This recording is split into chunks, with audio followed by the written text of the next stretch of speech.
राधिका राज और आप देख रहे हैं कैपिटल टीवी उत्तर प्रदेश। उत्तर प्रदेश में 9 सीटों पर होने वाले उपचुनावों के लिए 20 नवंबर को मतदान होगा। 18 नवंबर को शाम 6 बजे के बाद यूपी में प्रचार प्रसार का शोर थम जाएगा। शोर थमने से पहले पार्टी पूरी कोशिश में है कि जितना हो सके अभी भी मतदाताओं को अपनी ओर खींचा जाए, क्योंकि ये उपचुनाव कोई आम चुनाव नहीं है। ये उपचुनाव 2027 में होने वाले चुनाव के रुख का पता करेंगे, या ये कहें कि ये उपचुनाव 2027 के विधानसभा चुनाव का सेमीफाइनल है। ऐसे में चुनाव प्रचार थमने से पहले सपा पार्टी थमने का नाम नहीं ले रही है। लगातार सपा की ओर से सोशल मीडिया पर पोस्ट जारी किए जा रहे हैं, जिसको लेकर सियासत में हलचल है। क्या है पोस्टर में और क्या है इसका असर पड़ेगा चुनाव पर, बताएंगे आपको विस्तार से स्पेशल स्टोरी में। उपचुनाव एक सेमीफाइनल। पहले बात कर लेते हैं उपचुनाव के जाति समीकरण क्या है, क्यों इसे दिलचस्प माना जा रहा है। उत्तर प्रदेश की 9 विधानसभा सीटों पर उपचुनाव के लिए 20 नवंबर को मतदान है।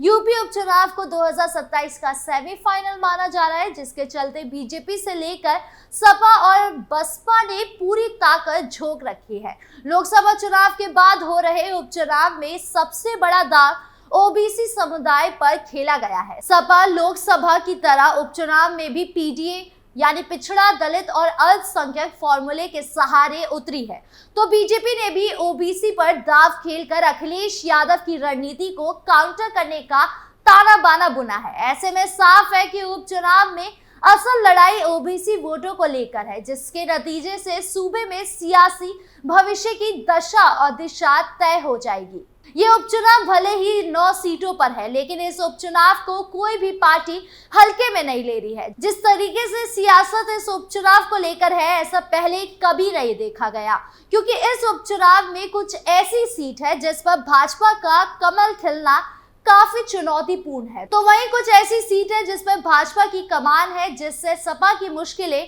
बढ़ी हुई है। ऐसे में उपचुनाव के प्रचार थमने से पहले अखिलेश यादव के एक्स ऑफिशियल अकाउंट से पोस्ट जारी किया गया है, जहां अखिलेश यादव ने कहा कि उत्तर प्रदेश में आजादी के बाद के सबसे कठिन उपचुनावों का गवाह बनने जा रहा है। यह उपचुनाव नहीं है, ये रुख चुनाव है जो उत्तर प्रदेश के भविष्य का रुख तय करेगा।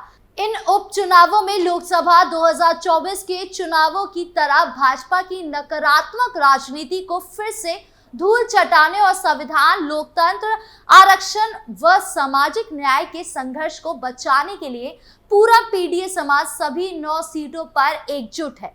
इसी के साथ चुनाव प्रचार के आखिरी दिन समाजवादी पार्टी के मुखिया अखिलेश यादव ने सोशल मीडिया के जरिए पीडीए को लेकर बड़ा दावा किया है। पीडीए लामबंद है, अखिलेश यादव ने आगे लिखा, भाजपाई महंगाई, बेरोजगारी, बेकारी, भ्रष्टाचार और नफरत की राजनीति से मुक्ति के लिए पीडीए फिर से लामबंद है, क्योंकि अब उसके सामने एक स्पष्ट लक्ष्य है और वो है भविष्य में अपनी सरकार बनाना, मतलब पीडीए सरकार बनाना। अब तक पीडीए ने औरों की सरकार बनाई है, अब पीडीए भविष्य में अपनी सरकार बनाएगा, जिससे अपने हक और अधिकार को पाया जा सके। अखिलेश यादव के पोस्ट पर फिलहाल भाजपा की ओर से टिप्पणी नहीं की गई है। ऐसे में देखना होगा कि भाजपा इस पोस्ट पर क्या पलटवार करता है। बटोगे तो कटोगे, अंग्रेजों का नारा।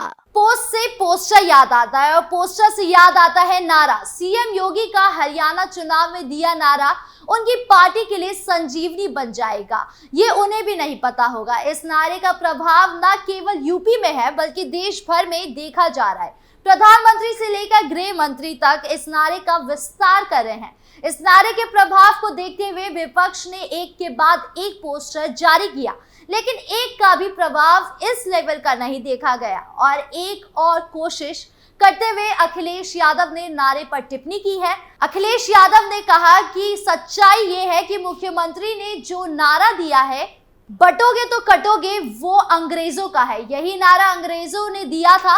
उनको लग रहा था कि उनको उपलब्धियां जनता के बीच नहीं पहुंची, इसलिए इस तरह का नारा दे रहे हैं।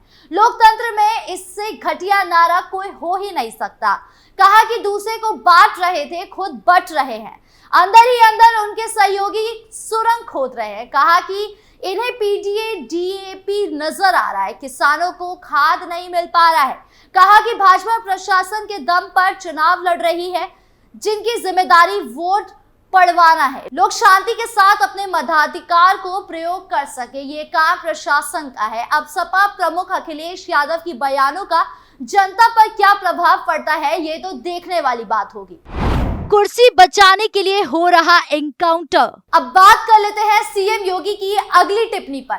सपा की ओर से कई बार ये कहा गया कि भाजपा सीएम योगी से बगावत करेगी, सीएम योगी का कुर्सी पर छीन लेगी। लोकसभा में भी हमने इस तरह की बातें कई बार सुनी और अब इसको फिर से दोहराते हुए अखिलेश यादव ने कहा कि पूर्व डीजीपी ने क्या कहा था कि सरकार के इशारे पर काम करने वालों के साथ कोई खड़ा नहीं होता। सरकार पर फेक एनकाउंटर का आरोप लगाया, कहा कि कुर्सी बचाने और दहशत फैलाने के लिए एनकाउंटर किया जा रहा है। सच्चाई ये है कि चुनाव को लेकर भाजपा गड़बड़ाई हुई है। मिर्जापुर में सीएम और डिप्टी सीएम कितनी बार आए, परिणाम अच्छा नहीं हुआ तो प्रदेश में परिवर्तन हो सकता है। सभी सीटों पर सपा की जीत का दावा किया गया। बता दें कि मिर्जापुर के मंझवान सभा सीट पर पहली चुनावी जनसभा में सपा के राष्ट्रीय अध्यक्ष अखिलेश यादव करीब 4 घंटा विलंब से पहुंचे।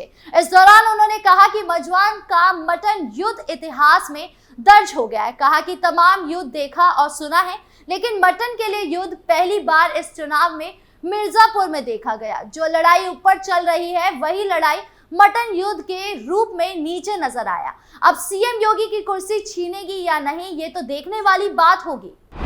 अखिलेश बोले, मटन पर बवाल इतिहास में दर्ज हो गया। सीएम योगी की कुर्सी पर वार करते करते कभी समोसे को लेकर बवाल होता है तो कभी मटन को लेकर। दरअसल जनसभा में हवाई मार्ग के बजाय सड़क मार्ग से अखिलेश यादव पेड़ापुर स्थित कॉलेज के मैदान पर पहुंचे। घंटों इंतजार के बाद भी कार्यकर्ताओं का जोश हाई रहा।